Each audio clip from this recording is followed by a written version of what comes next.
Improv is. Improv is. Improv is. Improv is. Improv. Improv is, Improv is very much like theater. Was almost certainly the first thing humans ever did. It can be whatever you want, in a sense. I would like to think of it as an art. Just a way of projecting your crazy ideas onto an audience. Fork me backwards. tell a story and show it to you on the spot.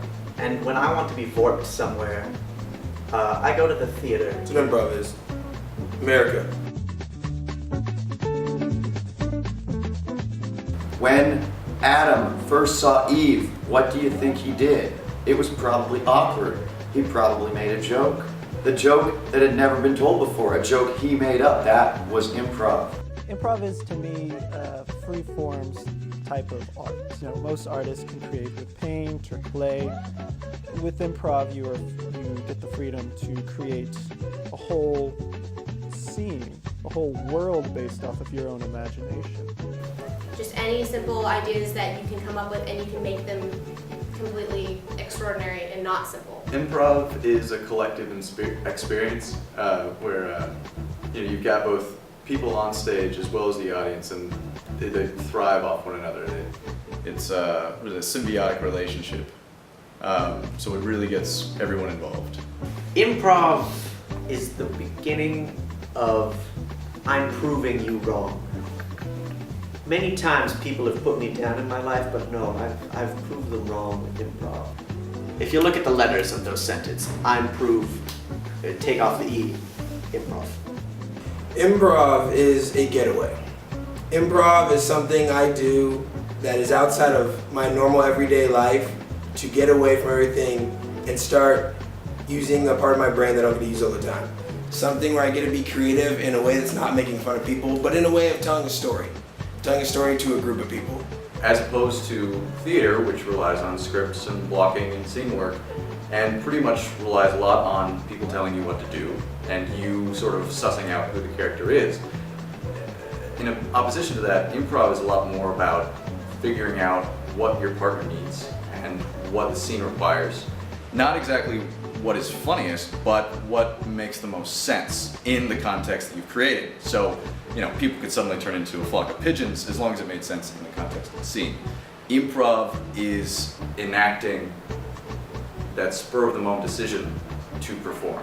Living thing first came out of the water, that was improv. When Odin made the world from the body of the frost giant Ymir, he was improvising with what was available to him. Improv is all there is. Life is nothing but a series of improvised events.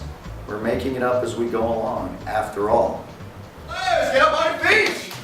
Ladies and gentlemen, the first game which we will play this evening is entitled Story. Now, the way that this works is we will have a magical story, a wonderful story, a story which you will decide the title of. I will have these servers right here tell this story. They will tell the story when I put my finger on them. If Derek starts talking, once upon a time, there was a young man by the name of... And I take my finger off, you must stop talking, and then if I go on to Robert... Marshall, and he hated his mother so much and I say, that... they must begin and end exactly where I stop and exactly where I start. Make a little bit of sense? All right, you sir, what is your favorite book? To Kill a Mockingbird. To Kill a Mockingbird, you lie! Right, like the extra credit. I will tell your English teacher. Yes, you, what is your favorite book? Do you read? Harry Potter. So you don't read. All right, then. Oh, I'm sorry. The title of the story will be To Kill Harry Potter. Order up! You would think it'd be easy to kill the dragon, but it wasn't. Harry ran right at him with a sword. Then he was swallowed by the dragon. Leslie is how he lived. Less, you might say. Anyway, the point is that the dragon/troll was indeed Very large troll that decided that he had a thing for Hermione, but Hermione wasn't going for it. In fact, she had a little thing for Harry But Ronald didn't like that. So there was a kind of love square going on, but not really a love square, because if you put the troll in there, he's not. You gotta count, and the ginger neither counts either because, well, he's ginger.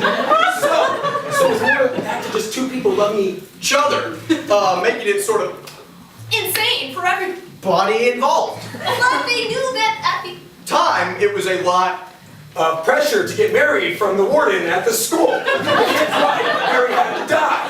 So the ginger then came back with vengeance because he knew he had to take down Harry. So he took out a giant staff and he beat him over the head, but Harry didn't die. Right away, because he was inside The dragon. When I came back to California, I came back here after college and I didn't have a job, and I needed one. So I was living with Derek for a while, my brother. We were talking like, well, what do we want to do with a team? Because obviously when you join a team, like you're committed to that team. You have to do what the team wants to do, and that's great. Everybody has different formats. But what we were seeing was that, a lot of formats were the same.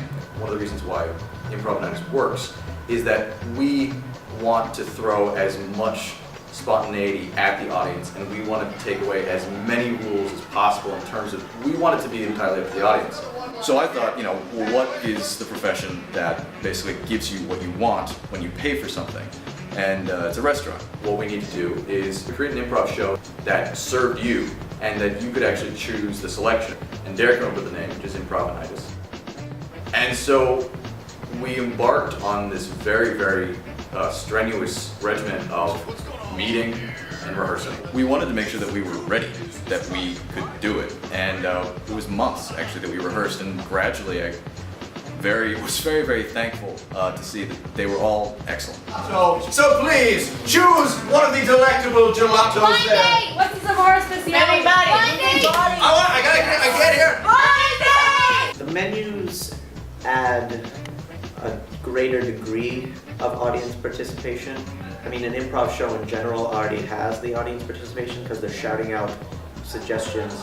But with the menus, it really gives them a feeling of this is their show. Part of the reason we do menus is, again, to really make the relationship with the audience clear. Like, we are driven by the audience, and hopefully it makes them feel more involved. One of the things that is always a concern is a lot of people think that improv is scripted. So by letting the audience choose all the games, you have no fear whatsoever. It's like, no, this is clearly improvised. They didn't know this beforehand. Occupation for due to budget cuts. Trash collector. What was that? Trash collector. Trash collector. Trash collector. Due to budget cuts for trash collectors, we're now going to take all our trash and put it on TV. Have like random bouts where we smile and laugh. Yeah, pretty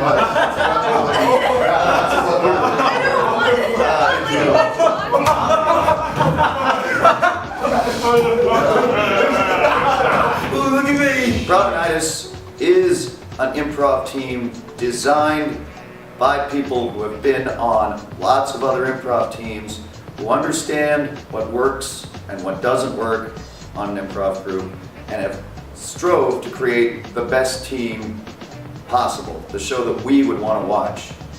And we've assembled an extremely eclectic but brilliant group of people for that. There's of course Rob. I never loved you. Rob is what you would get if you got a rock or a boulder, taught it to speak, and improv. He has a really good heart deep down. It's really deep though. Gave it legs and sent it off in the world. That's Rob. So take that as you will. Sometimes he acts like he's about as dumb as a rock, but he's not. There are hidden depths there. I beat him up once, I can totally do it again. I'm wondering for a long time. Nina, serious question to you. What? What's your view on terrorism? And then there's Nina, who is very enthusiastic as well. Hey, don't ask us if we is American. Yeah, we're plenty American. No. Nina? Oh, Nina. Nina is. She's capable of creating characters that are just a pleasure to watch. There's some girl on the team, and Chris. Chris is like our golden child. I mean, you look into that guy's eyes, and you're just like, get this guy on stage. Billy Bob, what's the massive firepower you got there, Billy Bob? Darn right it is. Chris, who is just a genius. Chris should not exist I don't know why he's as funny as he is when he's as young as he is. He doesn't deserve it. Yeah, I was kind of talking about these. These are getting a lot more skimpy. This is just a rubber band.